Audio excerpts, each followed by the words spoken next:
அண்ணா சுவாமி அழைக்கின்றாரே, நம்ம அண்ணா சுவாமி அழைக்கின்றாரே.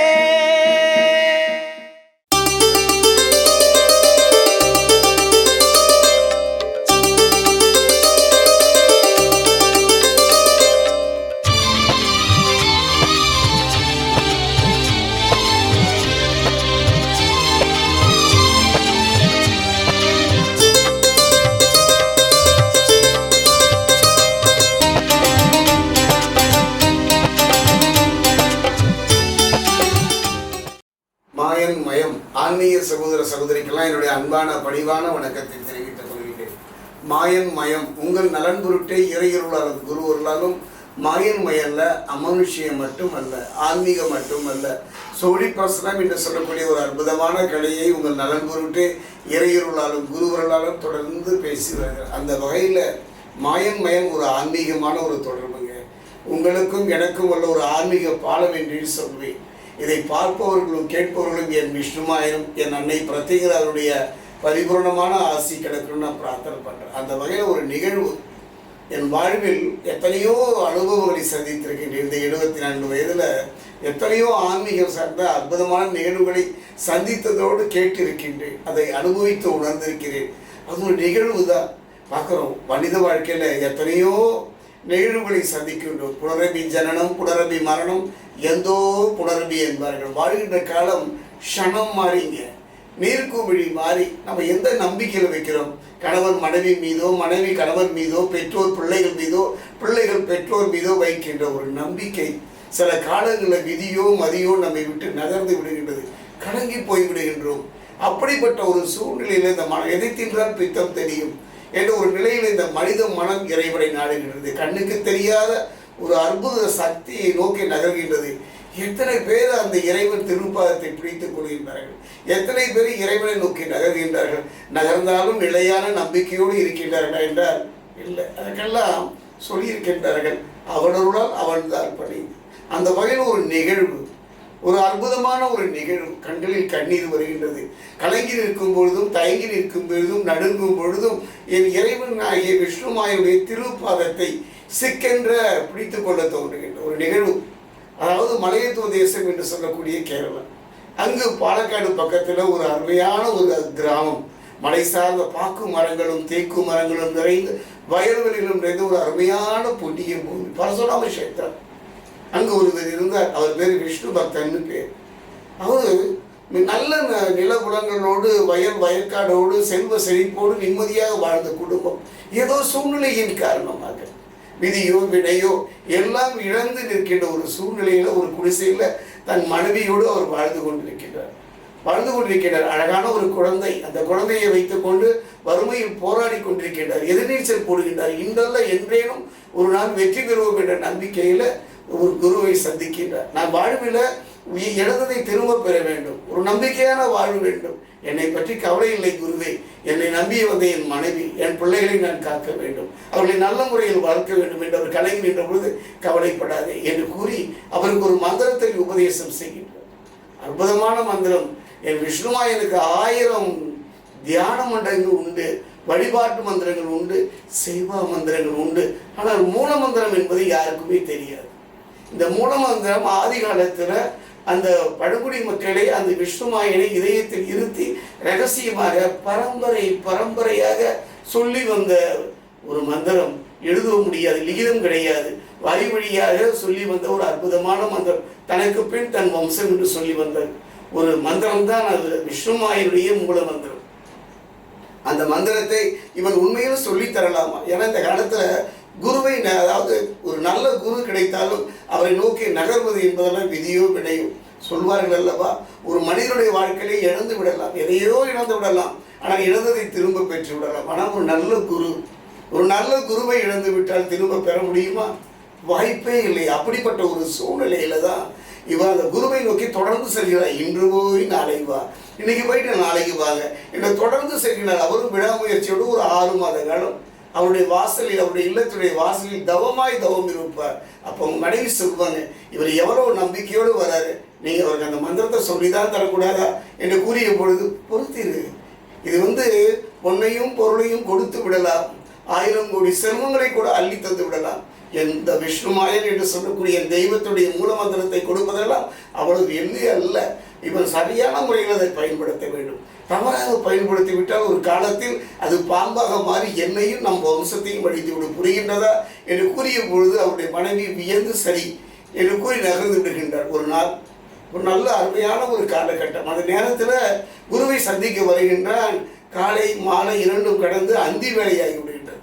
இருந்தாலும் இவ்வளவு தூரம் நடந்து வந்து விட்டோம், இனி குருவை பார்க்காமல் போய் விடுவதா என்ற ஒரு நம்பிக்கையில் வருகின்றார். வந்து பார்த்தால் குரு உட்கார்ந்திருக்கின்றார் ஒரு ஆசனத்திலே. குருவின் பாதம் படுகின்றார். ஒன்றுமே கேட்கல. எனக்கு குருவே எனக்கு மந்திரம் சொல்லிட்டு கொடுத்தார்கள், எனக்கு உபதேசம் பண்ணுங்கள், என் வறுமையை விட்டு வழிகாட்டுங்கள் சொல்ல வணங்கி விடுகின்றார். வணங்கி நகர்கின்றார். உங்களுடைய கேட்கின்றது விஷ்ணு என்று திரும்பி கூப்பிட்டு அடைக்கின்றார். திரும்பி பார்க்கிற குருவே என்னை அடைத்தீர்கள, இங்கு வா மகனை என்று அருகே அடைத்து உச்சி முகர்ந்து தலை திறக்கு அருகே அமர்ந்து இப்பொழுது சொல்லித் தருகிறேன். குருவே, நேரம் காலம் பொழுது எதுவும் பார்க்க வேண்டாமா? ஒரு மந்திர தீட்சைக்கு என்று கேட்ட பொழுது ஒரு குரு ஆத்ம சந்தோஷத்தோடு மன மகிழ்வோடு இருக்கும் பொழுது தருகின்றது தான்மா தீட்சை. நயன தீட்சை, எத்தனையோ தீட்சை இருக்கின்றதப்பா. நீ என் அருகே உட்கார், என் மனம் நீ என் மீது வைத்த நம்பிக்கையில் தொடர்ந்து வந்தாய் அல்லவா, அதனால் உனக்கு சொல்லித் தருகிறேன் என்று கூறி அவர் வெற்றிலையை 2 வெற்றிலை எடுத்துக் கொள்கின்றார். வலது கையில் ஒரு வெற்றிலை, இடது கையில் ஒரு வெற்றிலை. வலது கை வெற்றியை கொண்டு இடது காதை மூளை சொக்கி பண்ணி அவர் வலது காதிலே அந்த மந்திரத்தை சொல்ல தொடங்குகின்றார். சொல்லித் தருகிறேன் மகனே, ஒரு மந்திரத்தை நாம் கற்றுக்கொள்வது பெரியதல்ல, குருவின் மேலும் கற்றுக்கொள்ள வேண்டும். எங்கோ படித்தோ யாரு சொல்லியோ கேட்டெல்லாம் மந்திரம் ஜெபிக்க கூடாது என்று கூறி மனநெகிழ்ந்து சொல்ற ஓம் க்ளீம் பட்டுடுத்தி பரஞ்சோதி விட்டெடுத்து விளையாடுக சுவா க்ளீம். ஓம் க்ளீம் பட்டுடுத்தி பரஞ்சோதி விட்டெடுத்து விளையாடுக சுவா க்ளீம். ஓம் க்ளீம் பட்டுடுத்தி பரஞ்சோதி விட்டெடுத்து விளையாடுக சுவா க்ளீம் என்று மகா மந்திரத்தை சொல்லி தருகின்றார். அப்படியே அவருடைய கண்களில் கண்ணீர் வழிகின்றது. நான் யாரிடமும் எந்த சூழ்நிலையும் யாரிடம் நின்றதில்லை குருவே, என்னை அழைத்து மந்திரம் தரு என்று கூறிய பொழுது அவனை ஆசீர்வதித்து அனுப்புகிற வீட்டுக்கு வருகின்றான்.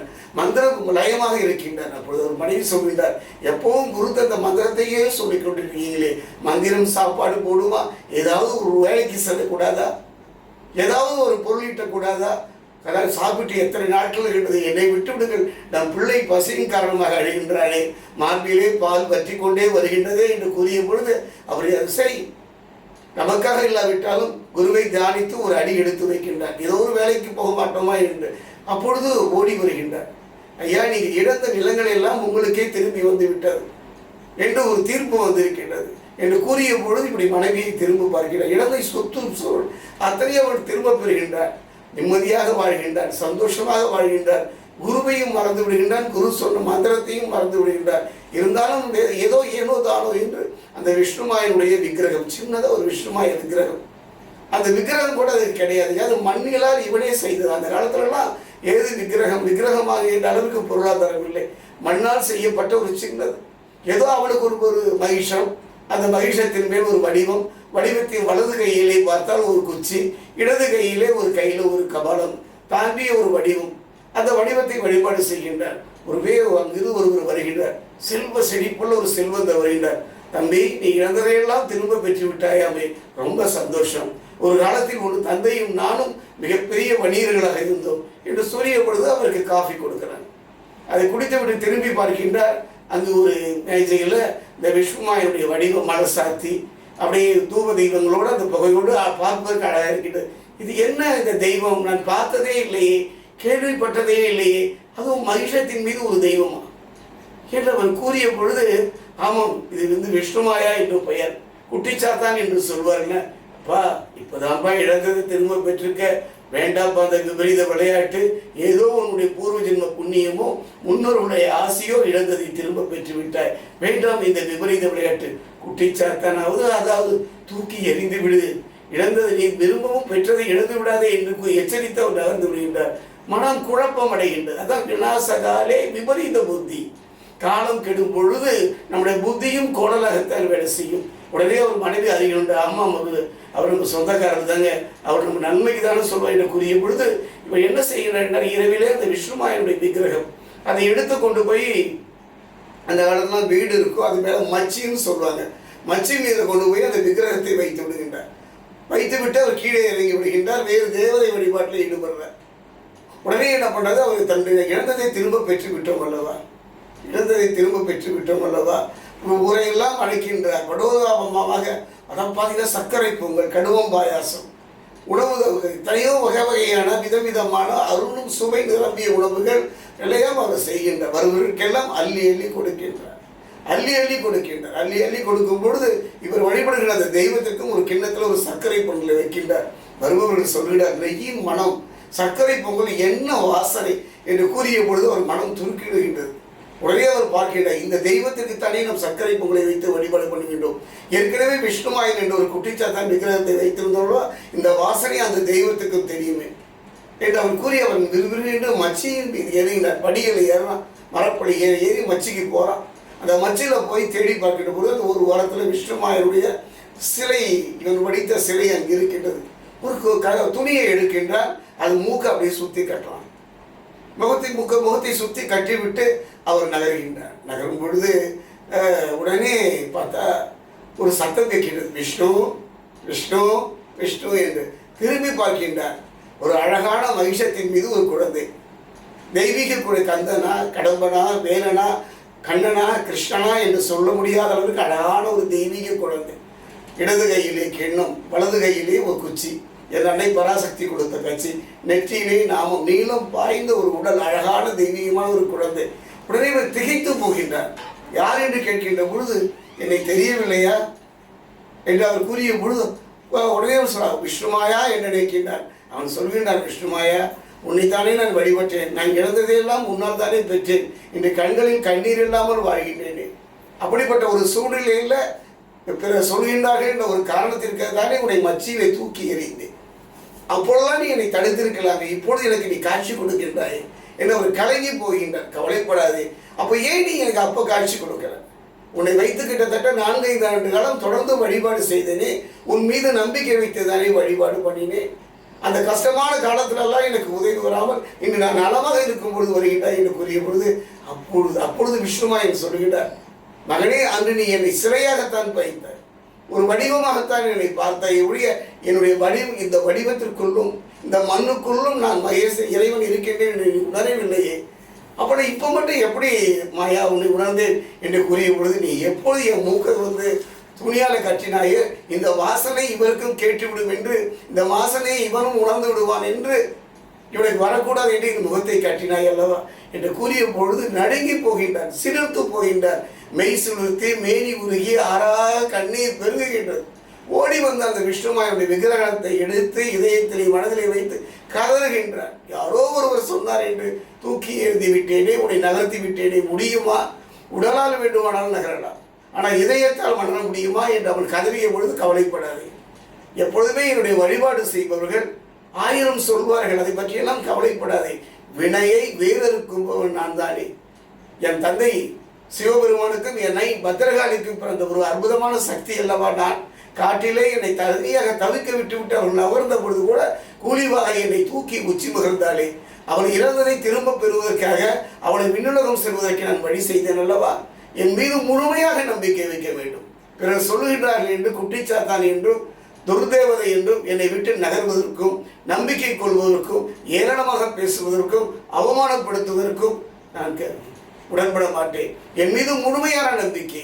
எங்கு இந்த உணர்வு சர்க்கரை பொங்கலினுடைய வாசனை என் மூக்கிலை பற்றிவிடும், அதை நான் உணர்ந்து விடுவேன் என்று என் முகத்தை துணியால் மறைத்தாயே. எவ்வளோ ஒரு நம்பிக்கை பெறுவது. அப்போ ஒரு சிலைன்னு தெரியல, அப்போ விஷ்ணுமாயன் தானே உணர்ந்தாய். உடனே காட்சியளித்து என்னை உணர வேண்டும்.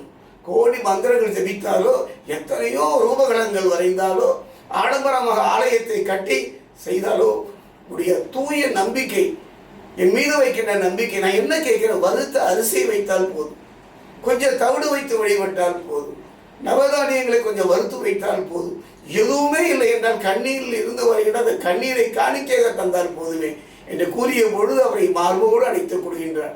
இதுதான் உண்மை, இதுதான் சத்தியம். என் விஷ்ணுமாயனை கண்டவன் 1000 பேர் இந்த பூமியில் உண்டு, உணர்ந்தவர்கள் யாரும் சொல்வதில்லை. எனவே நான் விஷ்ணுமாயனை பார்த்தேன், நான் விஷ்ணுமாயனை உணர்ந்தேன் என்று சொன்னால் யார் நம்புவார்கள்? அவர்களை பற்றியெல்லாம் கவலை இல்லை. நாம் உணர வேண்டும். நம் மனதில் உணர வேண்டும். நம் வினையை வேறறுக்க வேண்டும். இழந்ததை திரும்ப பெற வேண்டும். துரோகத்தை நாம் வெல்ல வேண்டும்.